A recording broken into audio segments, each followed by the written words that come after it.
All right, everybody, welcome to my first StarRez web video.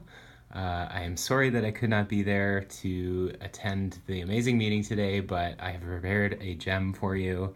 So get ready. I'm about to show you the Campus Life Person of Concern module. Hopefully everyone can see everything okay.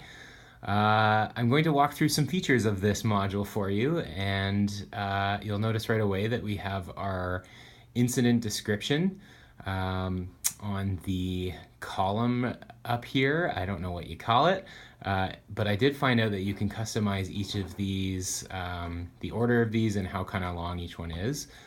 So that's kind of cool. So essentially an incident will come in through here. We have to figure that part out. We need to create a portal for information to come in from student staff. But essentially we can populate it ourselves. And so when you click it, this is what it looks like. So essentially we have the test incident description here. So really quickly, we have a complex mental health and possible suicidality case. I've made myself the participant. Matt is the RA. I don't know why that says Karina Fitzgerald right there, but it's apparently assigned to her. We'll figure that out. But here's the incident. So Phil shared with me that he has been feeling very sad lately. In our conversation, he indicated that he is diagnosed with anxiety, depression, and bipolar disorder 3 years ago by an off-campus psychologist. He made a comment about not being here next week. Adriana was there as she was a witness, and she said that she encouraged him to go to the hospital because maybe that would help. She may have more information, but didn't talk with her, is what that says when you click on that. So Matt, the RA, said, I'm not sure if this student is suicidal, but I think it may be important to find out.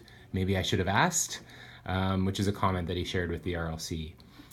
So his suggestion for resolution was maybe the RLC or the Student Support and Intervention Coordinator could follow up. As you see here, we have the information of who it was reported by. That should say resident assistant, but I put it in wrong.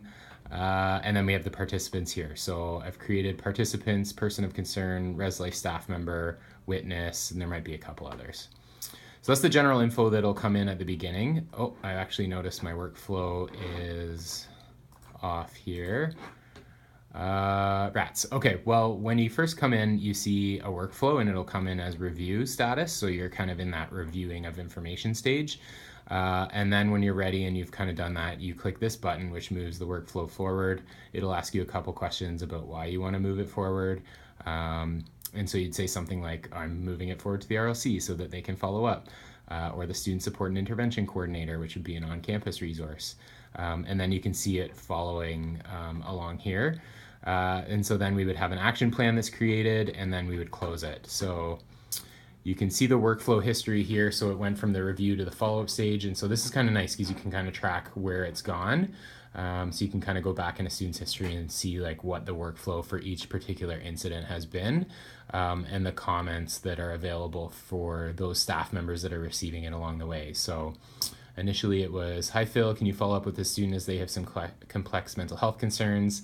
They have come back from the hospital and know that you'll be reaching out, thanks. And then when that was forwarded on, we forwarded it and said, hey, we need to make a safety plan for this student. And then we went to close the file up, so the last stage there, and just made a comment to say this student's supported, they have access to their supports, and there's no further follow-up required. So this is the main area. This is where all the information is. I showed you that. Participants are here. Notes, there is the ability to put notes in. So I basically said we can set up different note types. And this note was, hey Phil, just wanted to attach this important note about Phil, the person of concern in this module. Wait, it's you? Me? That was just a joke because I am the person of concern and following up on it. Not funny. Okay, so we've done that. We've done workflow history.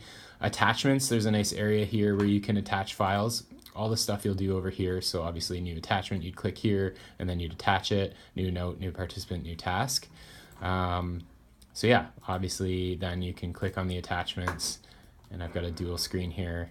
This is my test attachment. So the document would pull up, here's the support plan, and then we'd be able to see the various documents that pertain to that student. And then we have the tasks. So the tasks I think are gonna be very important for us. So obviously you can see a lot are happening there. Yeah, so essentially there's a bunch of different tasks that we've created along the way. As the workflow got moved along, there were new tasks being added by the different parties. So one of the first few tasks you'll see over here was a meeting with Adri, who was a witness, to kind of just collect more information. Then that was forwarded along, and then there was an actual meeting with her.